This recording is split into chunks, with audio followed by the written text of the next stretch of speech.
Welcome and thank you for joining us. Tonight, John Comiskey will be sharing a recent journey to the Southern Hemisphere. Travel with John from Tierra del Fuego across the Drake's Passage, some of the roughest water in the world, to Antarctica, the coldest, driest, and windiest place on Earth. We'll explore Antarctica and see the life and ice of a world unto itself. We also want to congratulate John on his recent honor bestowed him. His photo, Whale Tail 2, which was taken on this trip, is the winner of the Natural World category in the Smithsonian Magazine's 18th annual photo contest. There were 45,000 photos entered and 8 received awards, with John's being one of them. So if you want to see his photo, you and the other finalists and winners, you can go to Smithsonian Magazine website. And you can just look under, I would say, the winners at the top, and it brings up all the categories and the photos. So welcome, John. Well, thank you, Constance, and hello to everyone else. So the goal tonight is to take those who haven't been to Antarctica or take others back to Antarctica. It's going to be a pretty photocentric presentation. I am a photographer, as Constance said, but I'll thread that together with some facts and also some stories that are individual to my specific trip. So as Constance also said, if you have a question along the way, it's okay to put it in chat and I'll try to address them as I go. I've asked Constance to monitor me, make sure I don't get too long-winded, so we leave a little time at the end for some Q&A. So if you want to hold for that, that's good too. I know that, I personally miss live presentations and the interactivity. Zoom has a little bit of a damper effect on that kind of thing, but feel free to be as interactive as you would like. So I guess where this should start is why Antarctica? It's a heck of a hard place to get to. And it's not one where you tend to bring your swimming suit along with you, although actually people did.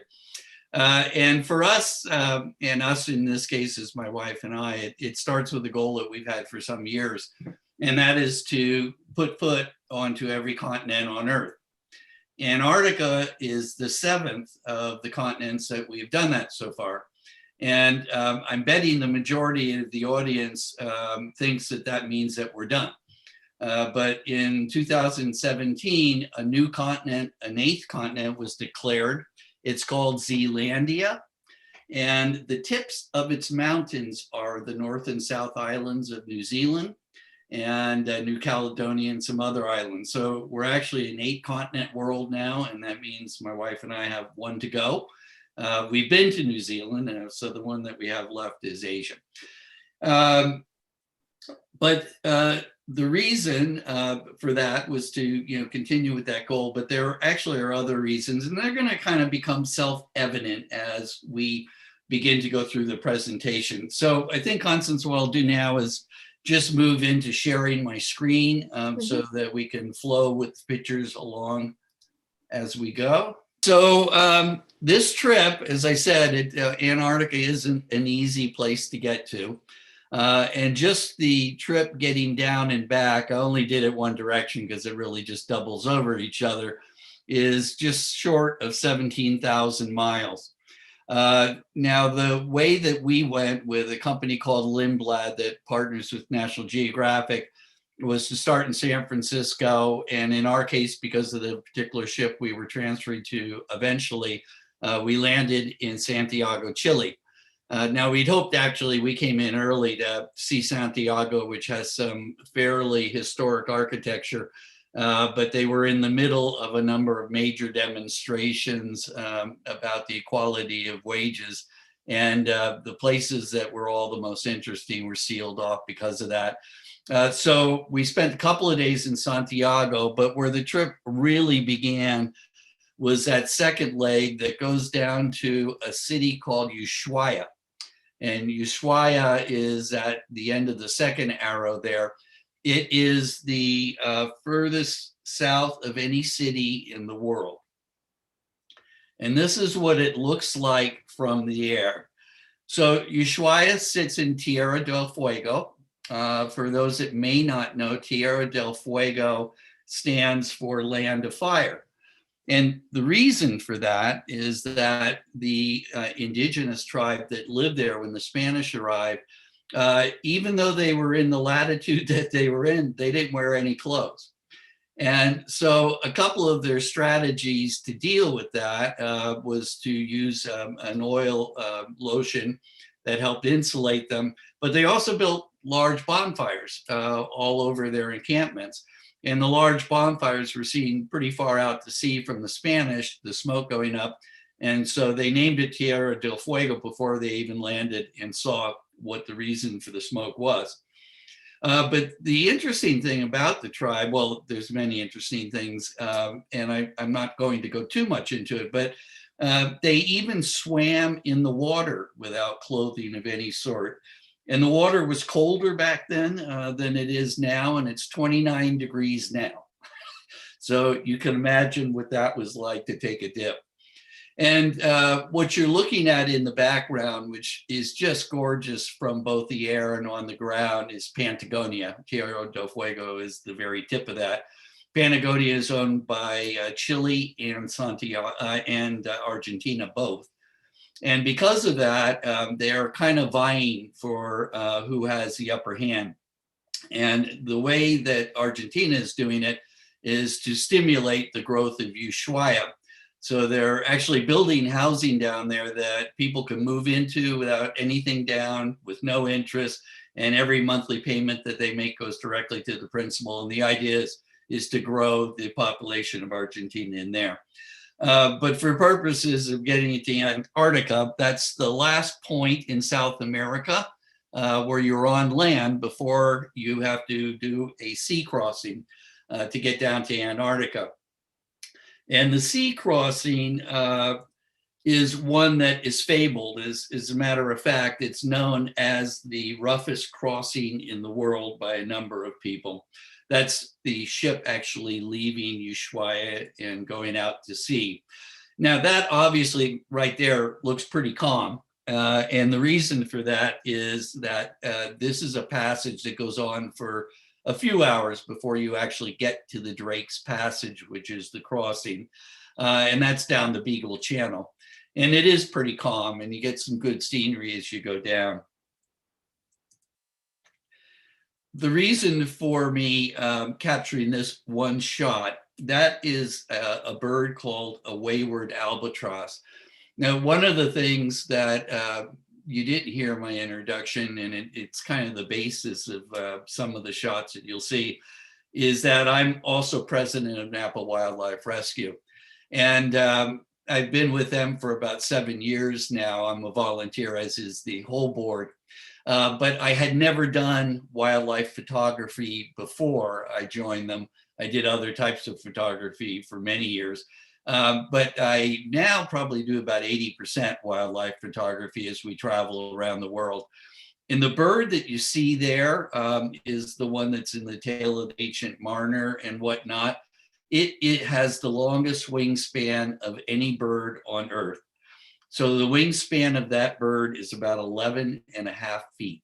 And they stay at sea most of their lives, coming on land to breed and whatnot, but they can stay out for days and months and most of the year.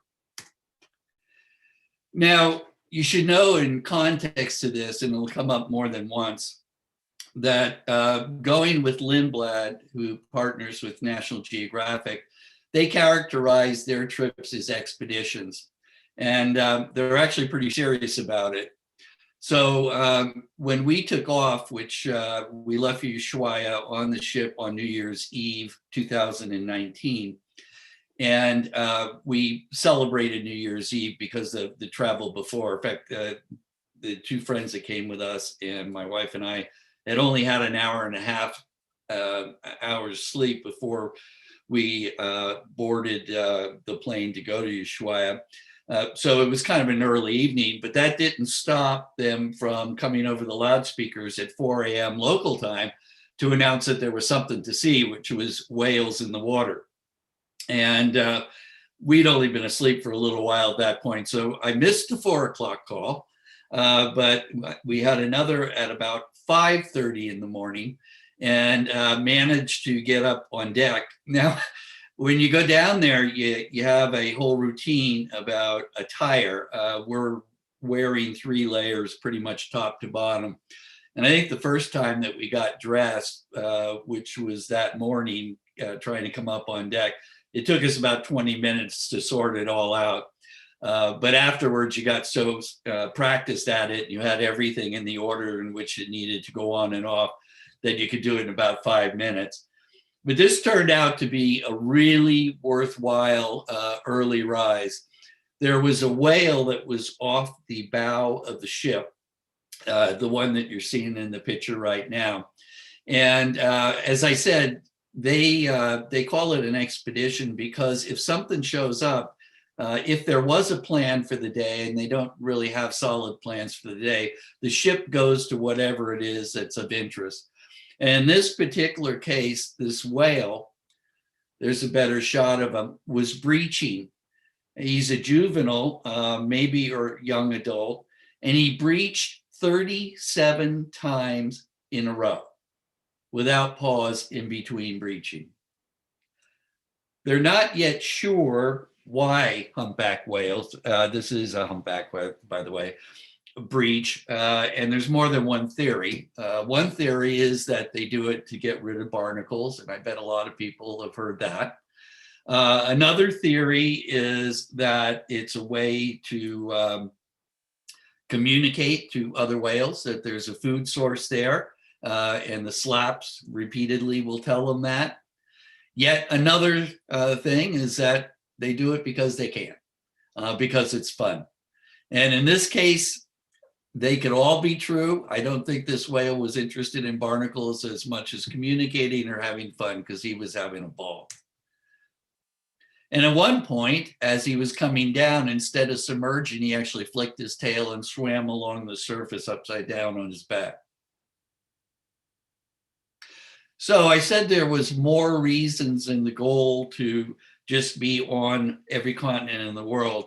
And you're seeing one of the first reasons, and that was to see whales. Before that, I'd seen them occasionally offshore in California. I've seen them closer up in the Hawaiian Islands. It's always a luck out, and maybe you get what they call mugged, where you see one fairly close, but you rarely get as close as we did in Antarctica as you're beginning to see here. Now, I'm going to talk more about this as we go on. That's the same whale. It's its tail as it goes down. And it's important to note that every humpback whale's tail is like a fingerprint, which again will be important in a few minutes.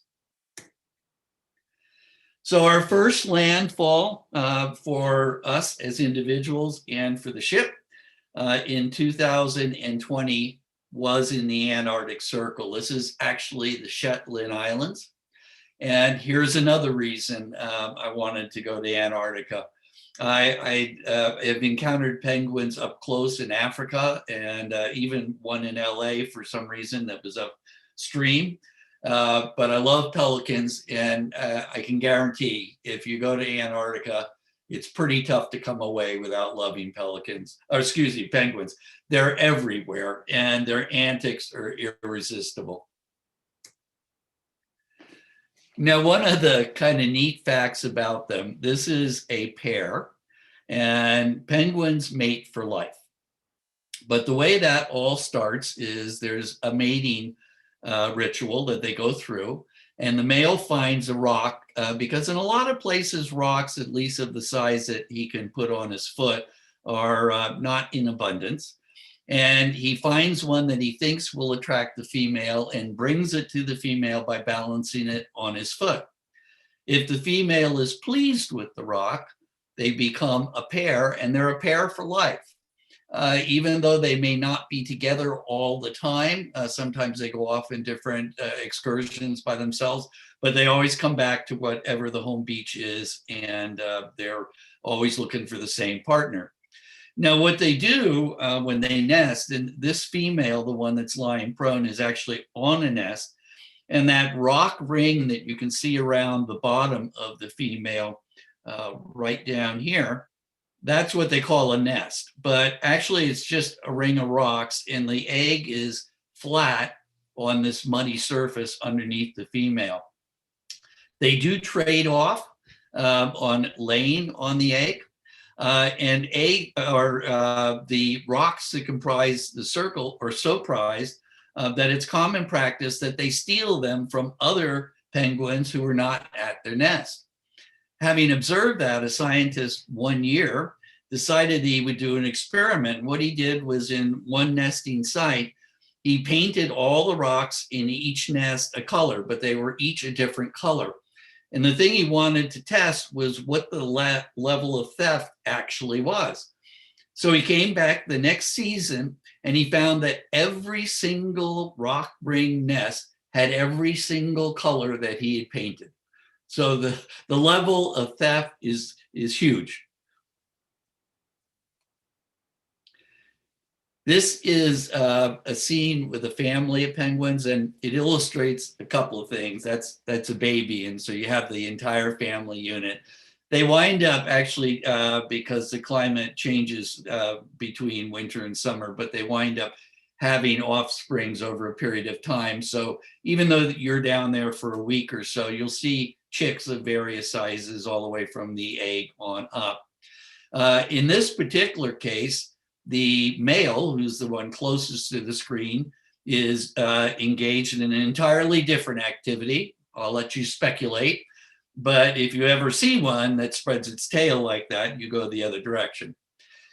One of the fascinating things, though, about the penguins is because a lot of their life, especially during the summer when the sea ice is thawed and some of the land is actually exposed, are in mud a lot of the time. But because they spend literally more than 2/3 of their life in the water, they're always pretty clean. And this multi-layered scene, if you look all the way down to the upper right-hand side, those are elephant seals. Now, we get those in California as well. As a matter of fact, I went out and visited them at Drake's Beach. In this case, that's a couple that are probably well over 1,000 pounds apiece, maybe as much as 1.5 tons. So one of the things I really enjoyed about penguins is that they go through a variety of behaviors. I call this particular series King of the Ice because there was an ice floe that's a small piece of ice, as you can see, that was not too far offshore. And there was a group of penguins that were all trying to dominate the top of it. So while this picture makes it look as though the two are being jovial with each other, they're actually competing. And some decide they've lost the competition and return to the water.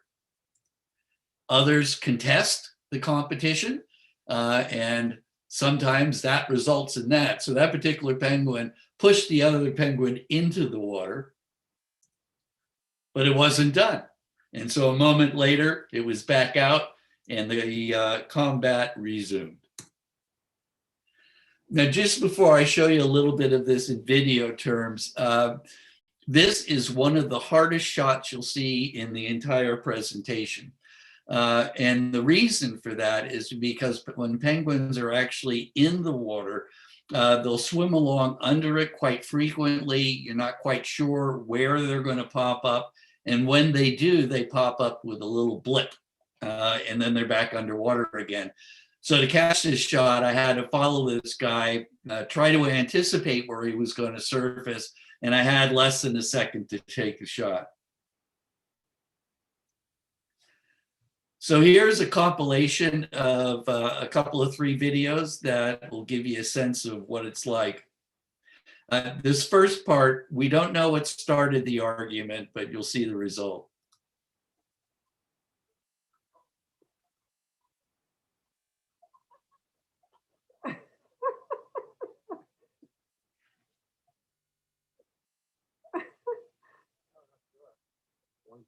Yes.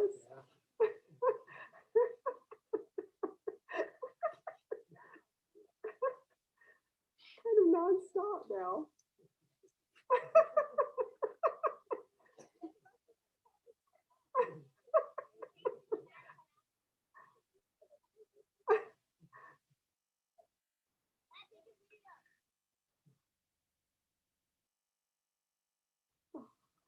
I made video.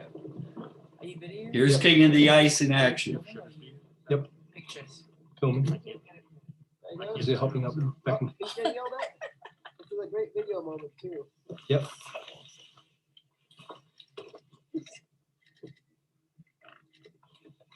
Yeah, this is definitely a video for me. So this is the same thing as you saw in the stills a minute ago. Beautiful. I want to go, but I don't want to be the first one to go. Oh, there you go. Okay, the whole group. Oh wow. Oh, awesome. That's awesome. Whoa. I just love how the last one just gives up and belly flops in. And here's, I guess, not the final, but the final I'll mention reason for going was to see the ice. The ice was just spectacular in shape, in color, in overall beauty. Now, this is a setup shot, I'll admit. There was a bay that we sailed into that is all icebergs. And this one particular iceberg is well known. So each of us, I'm not in that particular zodiac, I'm in the one that's taking the picture, but each of us wound up having our zodiacs go into that and getting that same picture taken. But here, the next few slides will give you a sense of the various shapes. And this is all, created by a variety of factors.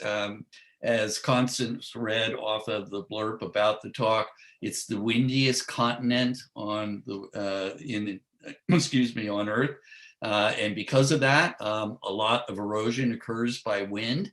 It's also the driest continent, so while you think it may be rain and whatnot, there's less of that than almost anywhere else. In fact, these accumulations took about 15 million years to come about, when Antarctica broke off from its partnership with South America. As a matter of fact, the Antarctic Peninsula is actually an extension of the Andes. But the shapes and the way that it's eroding were just incredible. I should mention there's real proof of climate change in Antarctica, because it and the Arctic both are warming twice as fast as is the norm worldwide. Now, one of the things that was interesting to learn, besides just looking at the shapes and appreciating that, is you would come across sections of ice that had this blue streak.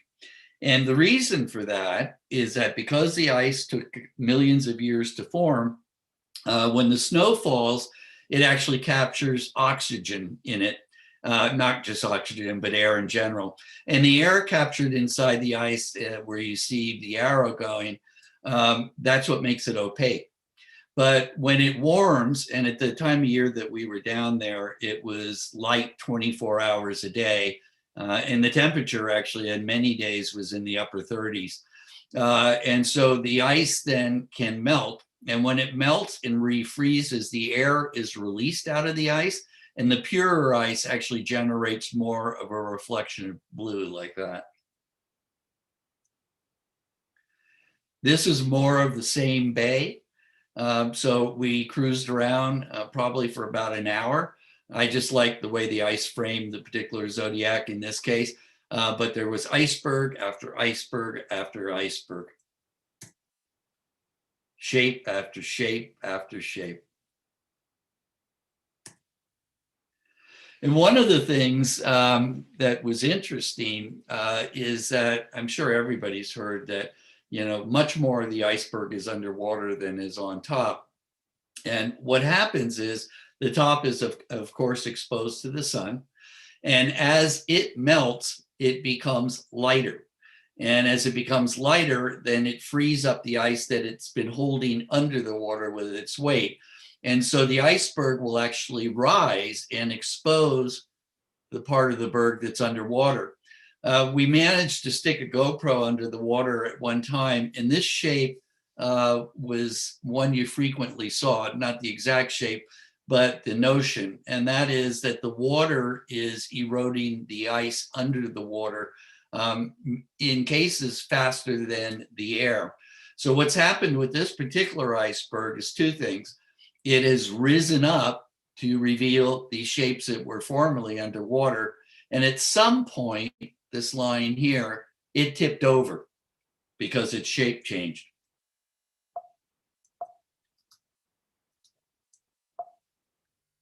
Okay.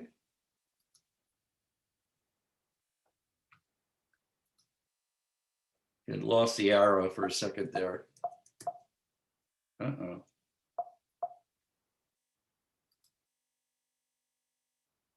Constance, I'm not sure why we've lost it. I don't know, something on your part. Can you click to another? No, that's what I'm trying to do. Yeah, even when you're not in the full shared screen. Okay. Yeah, I just dropped off and we'll see if we can pick it up again. Okay. Yep, we're back. Okay. We never landed on any of the icebergs. And the reason for that is you never know in what state they are. You can see that large cavern that was formed there. We don't know if that was formed all at once, and if somebody was under it, it would have been unpleasant, or if it eroded over time, and there could be fissures, etc. But again, another amazing shape. My wife took this picture with her cell phone, and the reason was just to capture the scale. Now, you should know the ship is over 6 stories tall.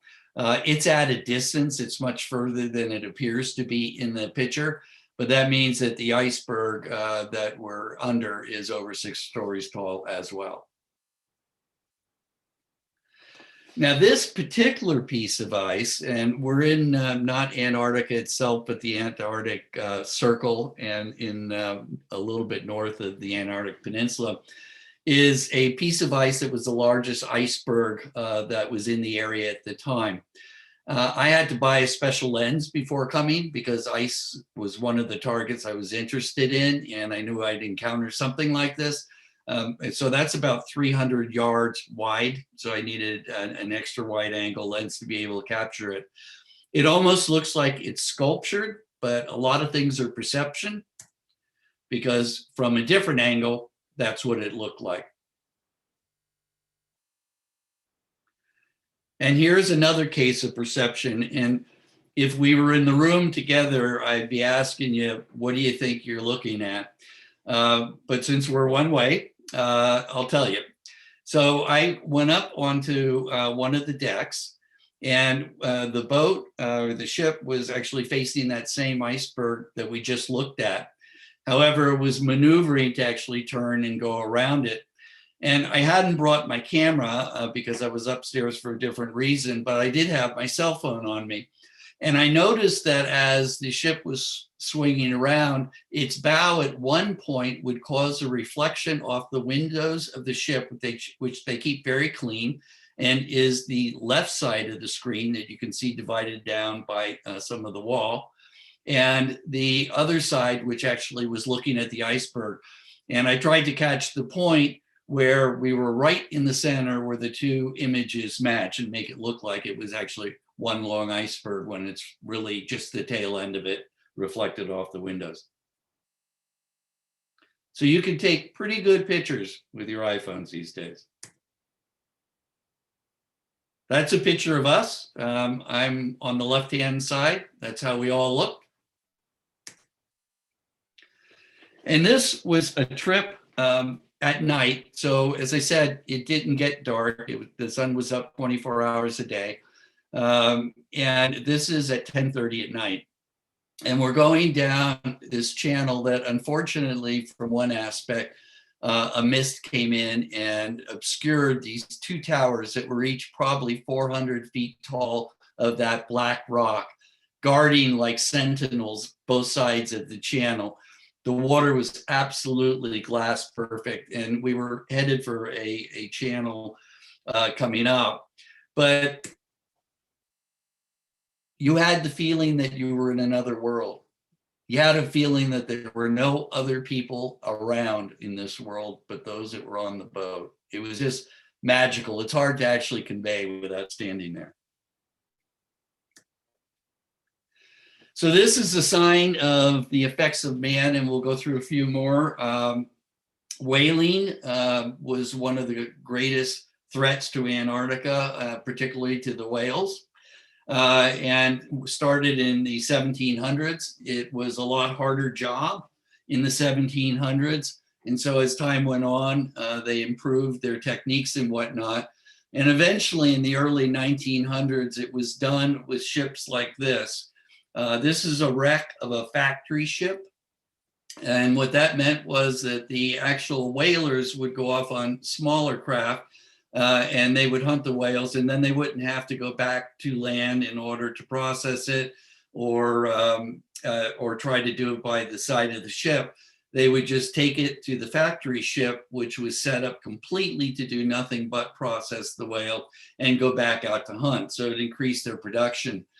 The sad story about this particular ship, sad depending on your point of view, by the way, is that it's a wreck, obviously. But what happened was it was out in Antarctica for 2 years and had just the day before it got wrecked, had filled its holes up to their max, and they were turning back for home the next day. So these are a crew that were down there working 7 days a week most of the time for long hours to come back and get a payday when they got back, because they didn't get paid until they returned with a full cargo. So they decided, since they were turning back and the work was finally over, that they would have a party. And unfortunately, the party got pretty boisterous with a lot of liquor consumed. And somewhere along the line, a lantern was knocked over that got out of control, and a ship full of oil that's flammable started to burn uncontrollably. So the captain had no choice but to ground it so that the crew could jump off and be saved. And they all were, and later rescued. The ship was lost, and the 2 years' work that they had put in was lost as well. So they returned home poorer than when they started out.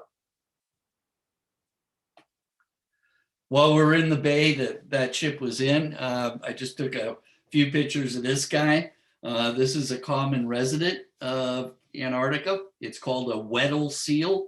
It only exists down there. And as cute and lovable as it looks like, it's really, and they are in their habits, but it's really a big tube of fat, about 800 pounds, that seal. And that's the last thing a number of fish that encountered it ever saw.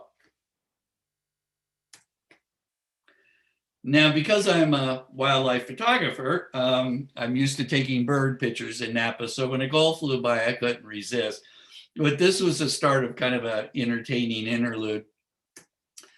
The gull is a predator, and it landed on top of a rock next to a nesting colony of Antarctic terns.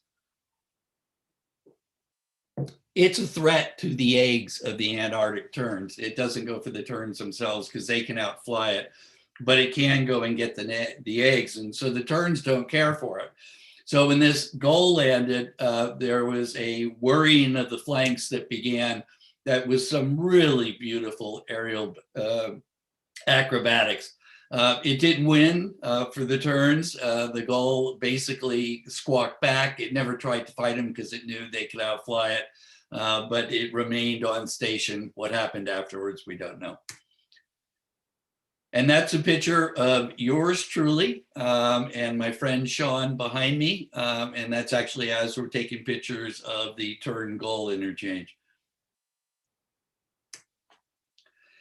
So more signs of whaling. This is a whaling station that was down in Antarctica. You'll get a size with the scale of the person. There were lots of those tanks.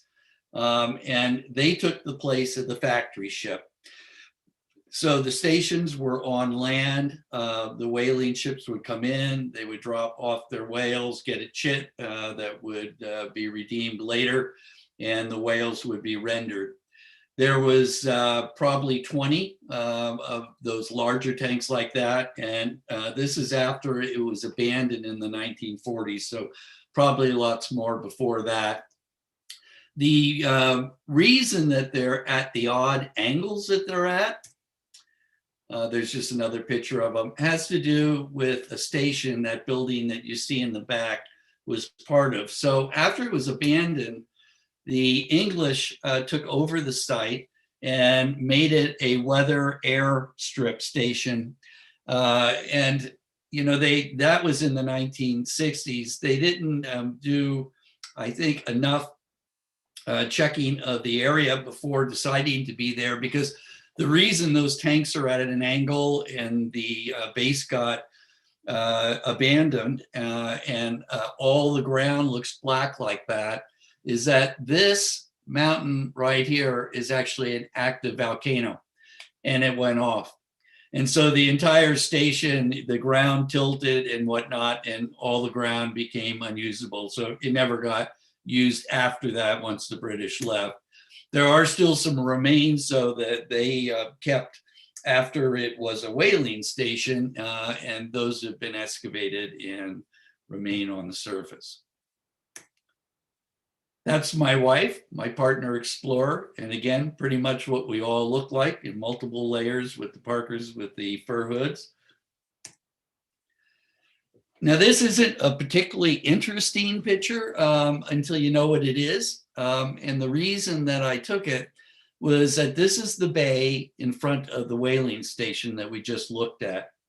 It's somewhere, this is just a rough estimate, between 3/8 and a half mile across. And when the whaling station was at full power, whale carcasses stretched all the way from that beach all the way across the 3/8 to half mile of the bay, awaiting processing. This was one of the exciting parts of the trip. So we only landed on the Antarctic proper one time. This is part of the peninsula. And it was 10:30 at night before we took off. And not everybody after dinner and drinks was up for it, but I wasn't going to go without standing on Antarctica. So I did. And they got together, there was about 40 of us of the 110 passengers that wanted to go. And they had a little huddle with us, and they wanted to make sure that we understood the procedures that would need to kick in if a tsunami hit. And I, amongst others, looked at and said, did something happen somewhere in the world? Is a tsunami coming our way? And the answer was no. But there's a glacier in this particular area that's pretty ragged. And the beach, which you can't see, it's just under this, it's probably 40 to 50 yards across. If a big enough piece of the glacier breaks off, tsunamis will hit it and take it off. So we were told that you couldn't have more than 5 people on the beach at any given time, because more than that wouldn't be able to get up high enough, safe enough, quickly enough. And the way up was this trail that you can't really see too well, but you can kind of get the implication of by missing the bottom of the legs of that lady, which went pretty much straight up a hill. So we took that, and they said, by the way, so besides the 5 on the beach, if you ever hear run, do that and do it upwards. And if you ever hear go, go, go, that's us before we're saying run, telling the Zodiac that it needs to turn around and get off, and they would only bring one towards shore. So once we got up to the top of the hill that you saw us climbing there, there were a couple options. One was to go back to the Zodiac and return to the ship. The other was to hike around the peninsula. I and my friend Sean decided to do that, as well as his wife Corinne. And so we went around and we saw the glacier, which is that one. And as you can see, it is a pretty ragged glacier. But there were some beautiful views that really give you the soul in the side of the eye about what Antarctica in different places look like. And that, again, we're probably 11 o'clock at night now, but the sun is still up in the various layers. But just shortly after rounding this corner here on our way back on the final leg to the beach, I heard a sound like a rifle shot going off. And I said to my friend Sean, who actually is kind of deaf on the ear on that side, did you hear that? And he said, well, yeah, but it didn't sound like that big deal. I said, it sounded like a really big deal to me. But we continued on because we had to get back to the beach. So we did. And we, as we approached the beach, continued to hear more and more of those sounds. And eventually we got to the beach. And Sean and Corinne, we had, you take your life preservers off when you come ashore, and there's racks that they provide, and mine was in a different rack. So they got their life preservers, they got on the Zodiac. I got to the rack to get my life preserver when all of a sudden the dreaded go, go, go rings out from the beach. And it's the crew on the beach, there's a couple of them, telling the Zodiac that they couldn't take on any more passengers. They had to turn as soon as possible and go back out to deeper water. Those of us that were on land, they turned to and said, run, run, run. And I'll tell you, it's particularly motivating when somebody talks to you that way after briefing you on a tsunami. So we did, and we went we went up actually the same direction as you saw us in that original picture, as fast as we could go. And I like to mention, because penguins are everywhere, there were penguins on the beach when I started, and there was one, I can't point this out to you because we can't see each other at the moment, but I can. There was one to each side, maybe 5 feet to the side, and all three of us in parallel were running up that slope. Now, it didn't take long to get to the top of the slope, so I was safe in plenty of time to watch the tsunami come in. But the thing about the tsunami is it was coming through this bay covered with this kind of ice. Now, that ice goes anywhere from, a pound to hundreds of pounds. And although I was at an angle where I couldn't take a picture of the beach, I didn't take a picture of a tsunami because a tsunami is just a bump in the water until it hits the land. But it in fact does exactly what you've heard it would do. It draws the land out. As a matter of fact, the Zodiac came close to getting stranded because the operator wasn't as quick on the wheel as he should have been. The water drained it out from the bay, and then it came in and kept on coming. It pounded that beach, and had anyone been on that beach, certainly they wouldn't be given this presentation as we speak. So the final adventure I'm going to share with you on this, as I told you, Wales was one of the reasons I really wanted to go, was that because it's an expedition, there's a loose plan that's made up for each day, but it's modified if something happens. In this case, what happened was that the ship went by the narrow opening to a bay in one of the islands off the peninsula, and somebody on the bridge noticed about 12 humpback whales in that opening. And they said, why don't we turn in there? It looks like there's whales. So the captain did, and when we got inside the bay, there was an estimated 250 humpback whales that were all actively feeding. That's more whales in concentration than anybody in the crew, and they go down there, that's their gig during the summer months, summer for Antarctica. And the naturalist who's on board, who was steering our Zodiac, had ever seen in their careers. By far, they said it was at least twice as many. Now, the amazing thing about it is that humpback whales were nearing extinction in the 1950s. They were extremely endangered. They were down to, in the southern hemisphere, they were down to about 450 whales from a height before whaling of 25,000. And they believe now that they are close to the pre-whaling days. So it's a pretty incredible recovery. Now, this is one of my, in fact, it's my favorite whale picture of the picture, but the next one gives you a sense that I'll set up another episode in a minute. So What they're doing when they're feeding, they're not breaching. They're just coming up for air and going back down after resting for a minute or two to get a mouthful of krill.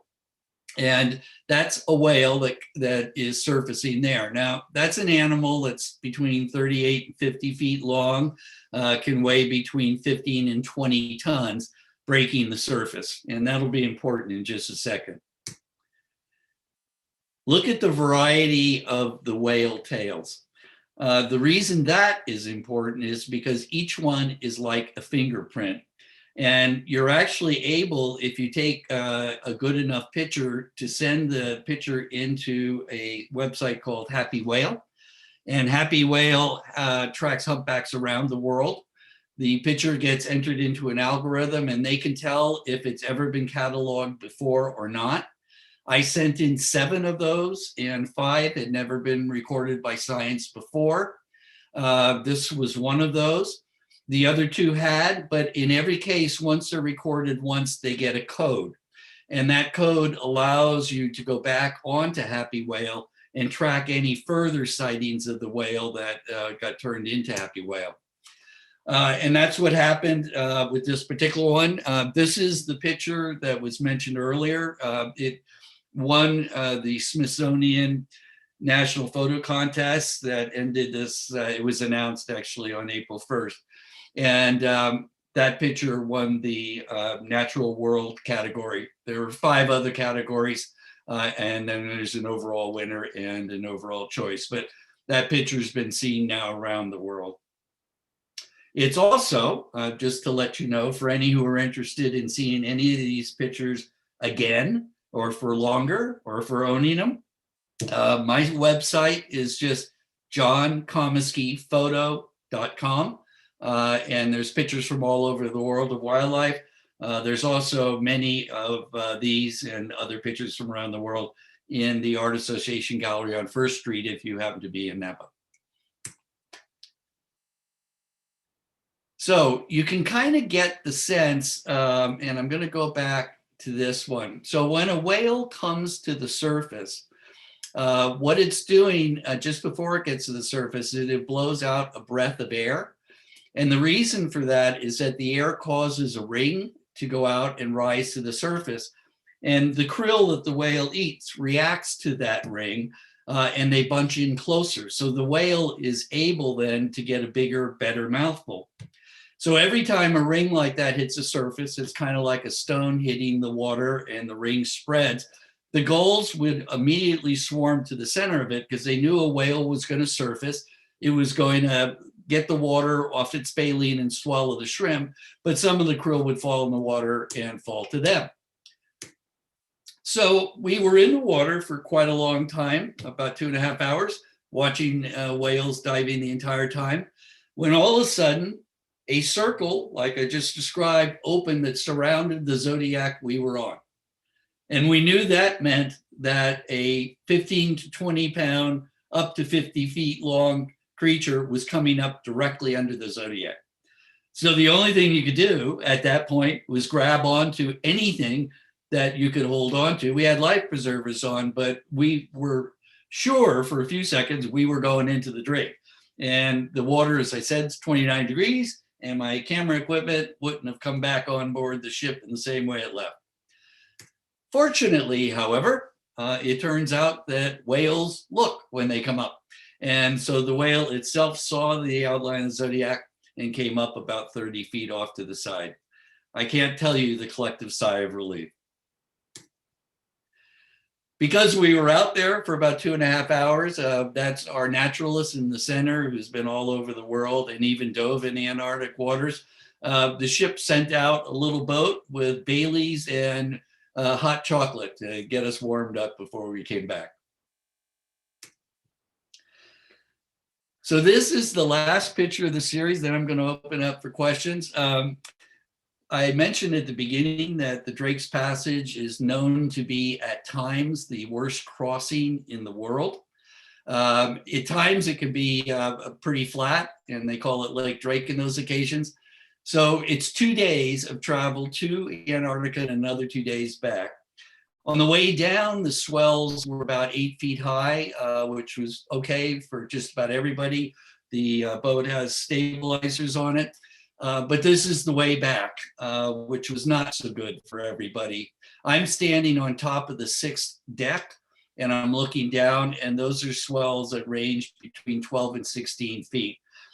We didn't see our 2 friends for 2 days, and we didn't see half of the other passengers for 2 days. Luckily, though, we survived it pretty well. We had some remedial things to help us with that, but you couldn't walk down the aisle to get anywhere without holding onto a rail. The boat was just going back and forth to that extent. So I didn't see any questions come up or hear them from Constance. So I'm going to open them up now for any questions that anybody might have. Yeah, if you have any questions, please feel free to type them in the Q&A box down at the bottom of the screen, and I can read them out, or you can type them in the chat. And those were amazing shots. Thank you. You I had to go through them a little bit quickly because there was quite a few of my, and I certainly pulled a few out in order to accommodate the time frame. Someone asked, what is your website address again? It's my name, which is on the flyer. So it's John Comiskey Photo, all one word. .com. Pretty straightforward. Yeah. As I said, there's many of the pictures that you've just seen, as well as we have been doing a lot of traveling since I officially retired. My wife says my relationship with Napa Wildlife Rescue is actually a job. I just don't get paid. But we, everywhere we travel, I not only try to capture the place, I try to capture the wildlife as well. Susan says she's appreciated your presentation. Thank you. Of your nature expeditions and wildlife photo regions of the world, how does this one rate? Antarctica's a place apart, so you can't quite compare it to anywhere else. It's one of the top 2 if I think about the experience itself, because it's just another world. The second, from a pure pleasure kind of thing, was diving the Great Barrier Reef, which was part of a longer trip of 25 days and 25,000 miles through New Zealand and many points in Australia. Although, you know, every place rings unto itself. Africa was great. I mean, the person says, beautiful photos. Are you shooting with Canon equipment? Yes, on all the photos you saw were shot on a 5D Mark III, with most of them with a 100 to 400 millimeter lens. I've just recently switched over. Once you're deep into lenses, it's hard to switch into other camera manufacturers. So I've stuck with Canon, and I've just gone mirrorless in the last few months. So I'm now shooting an R5.